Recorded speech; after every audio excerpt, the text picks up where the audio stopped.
Finally TNPSC group 1 2026 notification release ஆகிடுச்சு.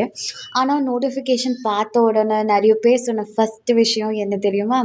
Vacancies ரொம்ப கம்மியாக இருக்கே. ஸோ இந்த வீடியோவில் நோட்டிஃபிகேஷனில் இருக்க முக்கியமான டீட்டெயில்ஸும் இந்த வேக்கன்சி கவுண்ட் பார்த்து எப்படி டிஸ்கரேஜ் ஆகாமல் இருக்கிறதுன்னு பார்க்கலாம். ஃபஸ்ட்டு இம்பார்ட்டன்ட் டேட்ஸ் பற்றி பார்க்கலாம். நோட்டிஃபிகேஷன் ஜூன் 23 ரிலீஸ் ஆகும்னு ஆனுவல் பிளானரில் சொல்லியிருந்தாங்க. சொன்ன மாதிரியே ரிலீஸ் ஆகியிருக்கேன். ஆன்லைன் அப்ளிகேஷன் ஜூன் 30லேருந்து ஸ்டார்ட் ஆகுது. அப்ளை பண்ண லாஸ்ட் டேட் ஜூலை 29, 2026. ஒரு மாதம் கிட்ட டைம் கொடுத்துருக்காங்க. Preliminary exam September 6, 2026.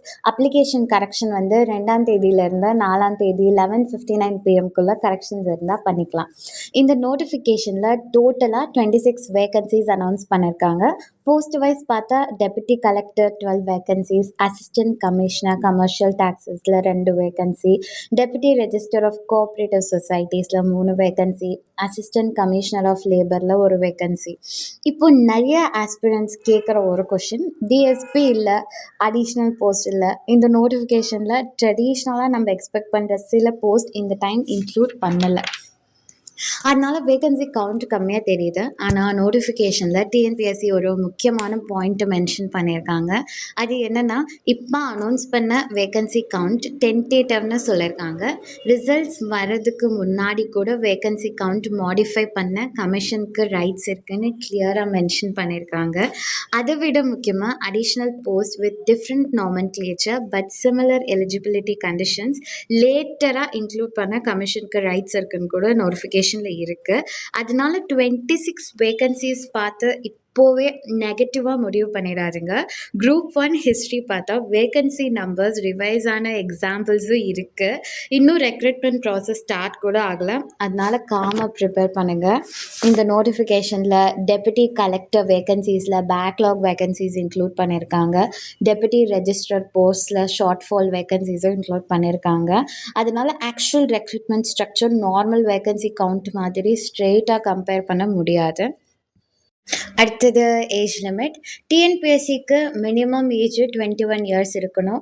Maximum age category wise differ ஆகும். ஜென்ரல் கேட்டகரி கேண்டிடேட்ஸ் ஓசிக்கு maximum age 34 years, BC, BCM, MBC, DNC கேண்டிடேட்ஸ்க்கு maximum 37 years, SC, SCA, ST கேண்டிடேட்ஸ்க்கு maximum age 39 years. College final year படிச்சுட்டு இருந்தால் கூட அப்ளை பண்ண முடியும். குரூப் 1 ரெக்ரூட்மெண்ட் 3 ஸ்டேஜில் நடக்கும். Preliminary exam, mains exam, interview. ப்ரிலிம்ஸில் 200 கொஷின்ஸ், ஜென்ரல் ஸ்டடீஸில் 175 கொஷின்ஸ், ஆப்டிடியூட் அண்ட் மென்டல் எபிலிட்டியில் 25 கொஷின்ஸ், டோட்டலாக 300 மார்க்ஸ். ப்ரிலிம்ஸ் மார்க்ஸ் ஃபைனல் ரேங்கிங்க்கு கவுண்ட் ஆகாது. அது ஸ்க்ரீனிங் பர்பஸ்க்கு மட்டும். Main exam descriptive type. Tamil eligibility test, general studies paper 1, 2, 3ன்னு 3 பேப்பர்ஸ் இருக்கும். இன்டர்வியூக்கு 100 மார்க்ஸ் இருக்கும். ஒரு விஷயம் ஞாபகம் வச்சுக்கோங்க, குரூப் 1 கிளியர் பண்ண ஒரு சீட்டு தான் தேவை. நோட்டிஃபிகேஷனில் 26ன்னு பார்க்குறத விட அந்த 26ல் ஒரு சீட் எனக்குன்னு யோசித்து ப்ரிப்பேர் பண்ணுங்கள். வேக்கன்சிஸ் இன்க்ரீஸ் ஆகலாம், அடிஷ்னல் போஸ்ட் வரலாம். ஆனால் எக்ஸாமுக்கு ப்ரிப்பேர் பண்ணுற டைம் திரும்பி வராது. ஸோ இந்த நோட்டிஃபிகேஷனை டிஸ்கரேஜாக எடுத்துக்காமல் மோட்டிவேஷனாக எடுத்துகிட்டு ஸ்ட்ராங்காக ப்ரிப்பேர் பண்ணுங்கள். இந்த இன்ஃபர்மேஷன் உங்களுக்கு யூஸ்ஃபுல்லாக இருந்தால் நம்ம சேனல் வேல் கரியர் அப்டேட்ஸ்க்கு லைக் பண்ணுங்கள், ஷேர் பண்ணுங்கள் அண்ட் சப்ஸ்கிரைப் பண்ணுங்கள். அப்படியே உங்கள் ஃப்ரெண்ட்ஸ்க்கும் ஷேர் பண்ணுங்கள். நெக்ஸ்ட் வீடியோவில் பார்க்கலாம். பாய்.